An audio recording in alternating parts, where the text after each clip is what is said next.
Hello.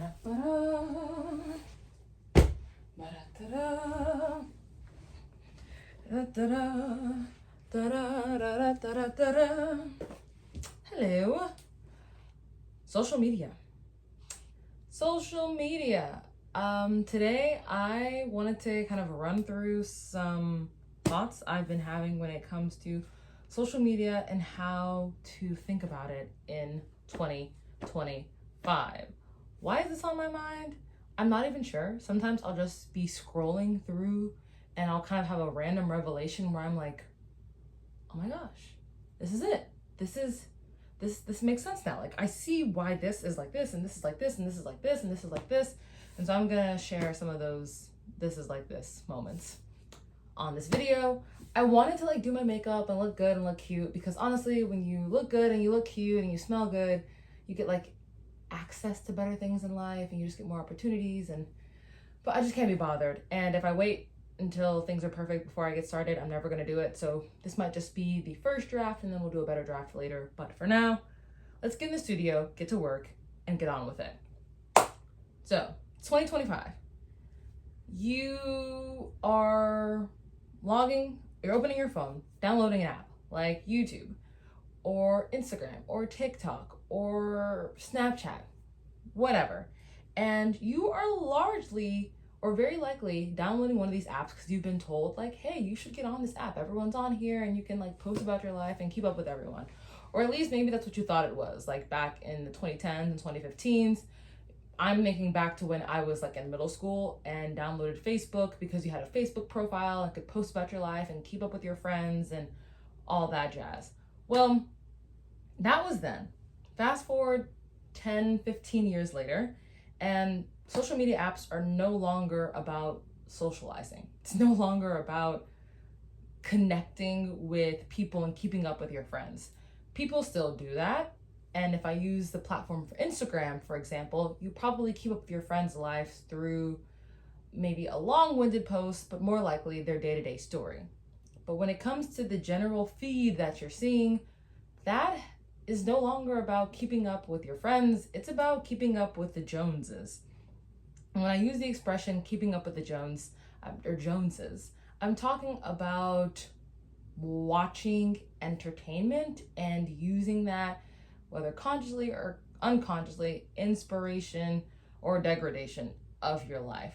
See, if you get on social media today and you're interested in appealing to a mass audience, one thing that's important to note is that this isn't about turning your life into content.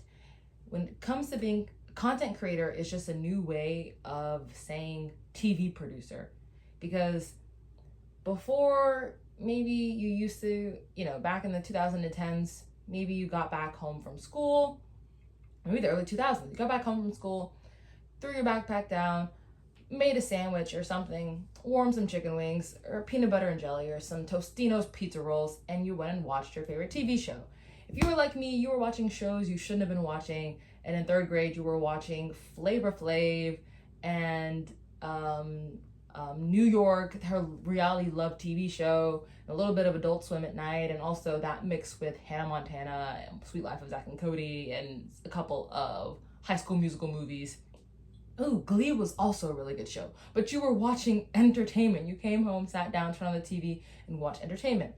Now, whether it's coming back home and doom scrolling or just using it as a way to get a quick hit of dopamine or entertainment or keep your mind occupied in the middle of the day, you open up social media. And it is very much so like a slot machine in the sense that you have no clue what you're gonna get, but there's a good chance that when you open this up, you might get a hit of something that you really enjoy.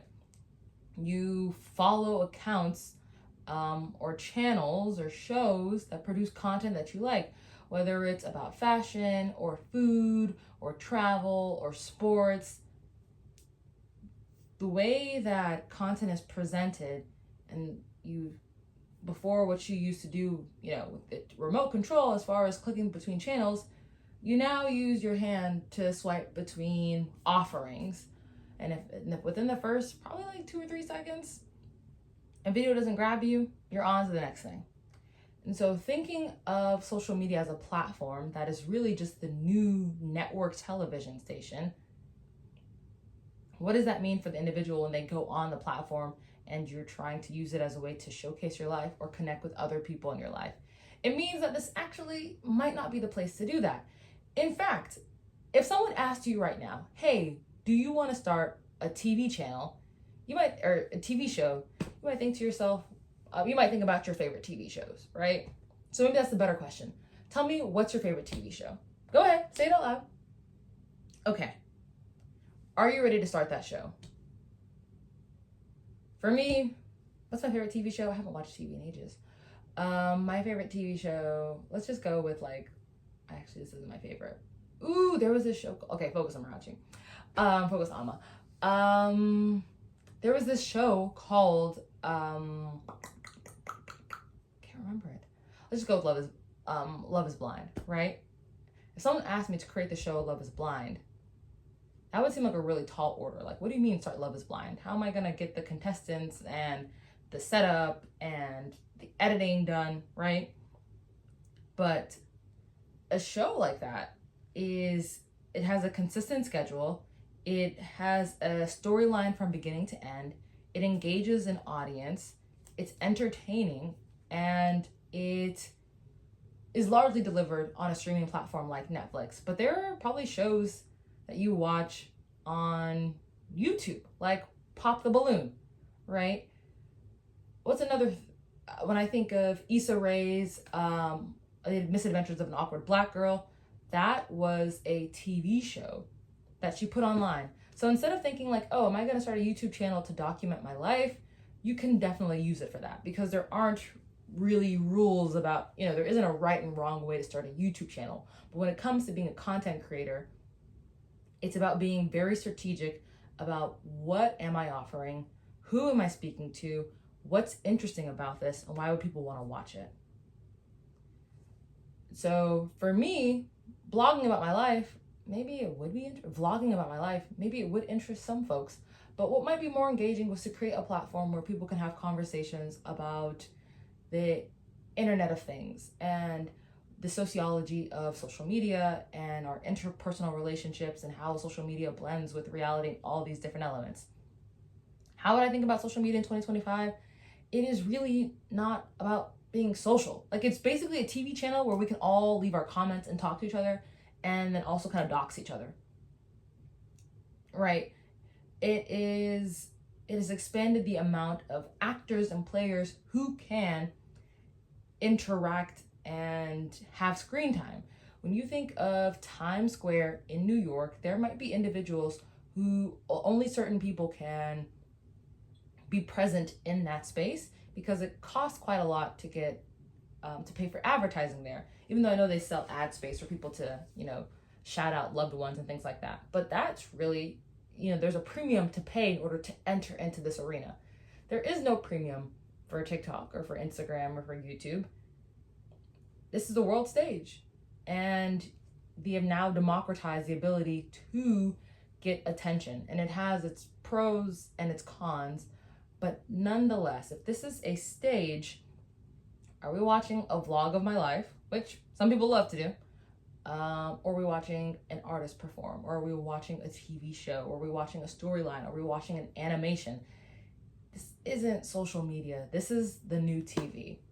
And if you think about it that way, it really can change the way that maybe you perceive the content you put out or the content you consume, and just make you a more conscious consumer overall. That's number one. Number two thing when it comes to how to think about social media in 2025. Let me open my notes section really quick. Where did I put that? Give me a second. How to think about social media in 2025. Oh my gosh, guys, I grabbed the wrong notebook. Okay. The other thing you want to think about is, people want to see themselves in content. What do I mean by people want to see themselves? Well, I am an avatar for an idea, a belief, an emotion, a society. Everything. Pause that for a second. Everything we're all constantly projecting. And so when people watch your video, they're trying, whether they realize it or not, to get affirmation about their perception of reality. And that perception might just be of how they see themselves. And so I will say that I like content about luxurious Black women, women who have great senses of style, who are well traveled, who are educated, who have autonomy, who are appreciated and feel confident in themselves. I'm like, okay, this is how I see myself, and watching that is feels very relatable. The same thing can be said for someone who's maybe really into sports, or wants to become an athlete, or trains, or is in the gym a lot. They are looking for people who are affirmations of how they perceive the world and how they see themselves, which in my mind is part of the reason why influencers, or white influencers, tend to be more successful, because I think they have more market share when it comes to the amount of individuals who are looking to see themselves. But then also, from a very young age, most of society is socialized to through the I would say through the white male gaze, and through the white male gaze, and how those individuals see the world. They likely see themselves in positions of power, with a certain type of woman who is of European or white descent, with 2 kids, a dog, and a white picket fence, and like a blue collar job or white collar job, whatever, right? Not the individuals who controlled media were projecting on a screen how they perceived reality and how they thought reality should be. And because of that, that didn't necessarily create a lot of latitude and space for individuals from other ethnicities, demographics, religious backgrounds, from different physical, different types of body types, even the other day I went to an arboretum. I went to the Dallas Arboretum. Gorgeous, beautiful flowers.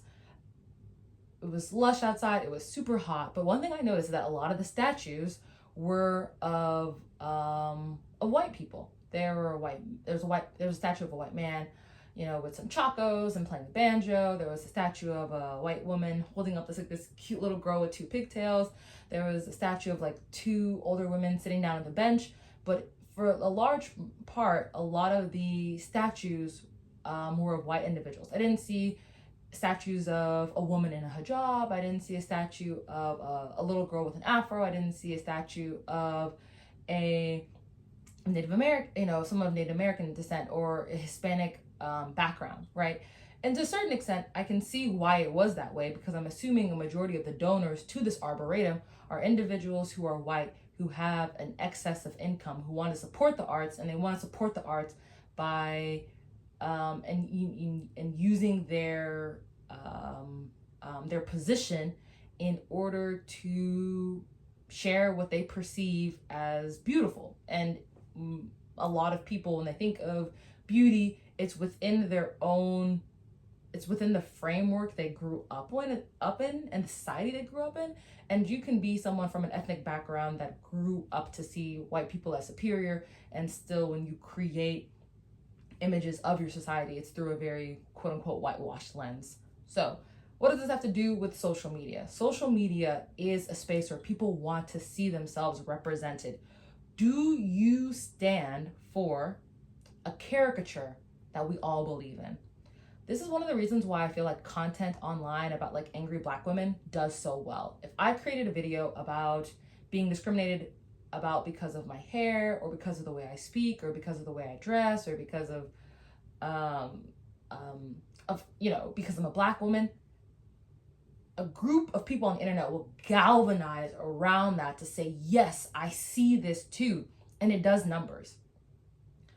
And that's because it is a perception of reality that a majority of people can buy into. However, if you create content, and not always, there are influencers who, let me finish my thought, but then if you create content about being very well off and be very successful, you can get critiqued for being unrelatable or inauthentic or trying to align yourself with whiteness. I do think of a couple of Black creators who are very successful, namely a creator named Clark, a creator named Eni, one of my favorite creators, her name is Tanika, and those are Black creators that have a very large following.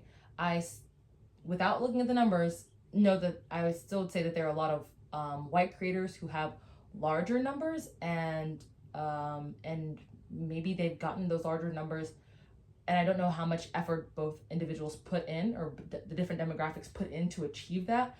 But I do think that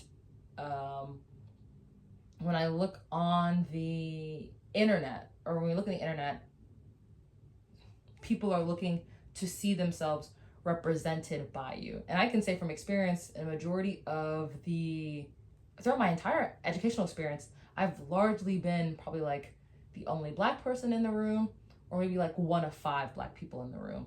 And so if I am in the minority, very few people in the majority are going to look to me to feel a representation of their lived experience, even if my lived experience is something that relates to theirs.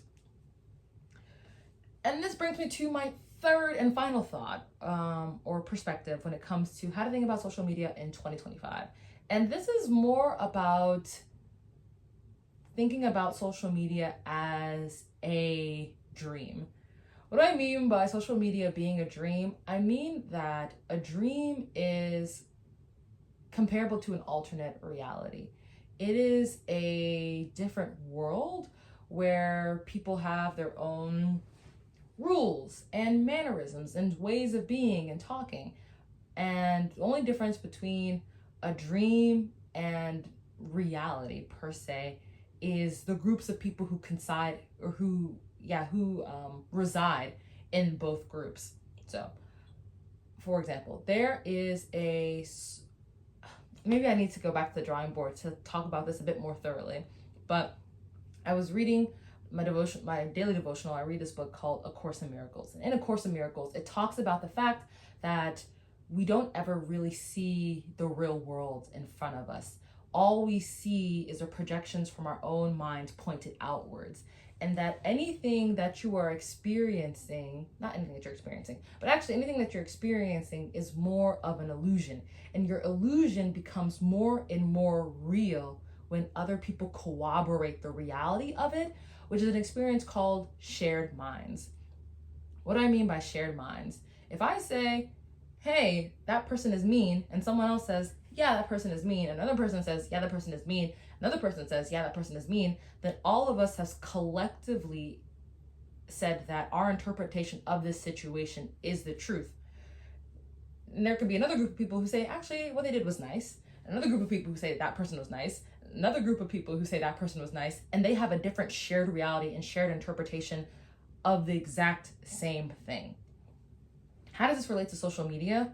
Well, with social media, and that's why you have these things called like thought bubbles and filter bubbles, people are really end up living, oh my leg is falling asleep.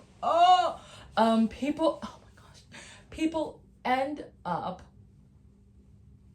falling into their own thought buckets and their own thought domains about what they're experiencing and what they're seeing. And so there are bubbles of gamers, and there are bubbles of people who are into sports, and there are bubbles of people who are into like food and mocha lattes, and there are bubbles of people who are single, and the manosphere is a bubble. And so is Sprinkle being its own bubble. It's no different than a society or a religious group, or it's a spiritual group. It's a group of people who have a shared belief, idea, framework, and way of seeing the world. And it doesn't necessarily mean that it's true or not. Even the question of what is reality, what makes something real. My mom in, I want to say college, took one of the only classes she struggled with was philosophy. She struggled with that class because they asked her the question, how do you know God is real? And my mother responded, well, I don't know, he just is.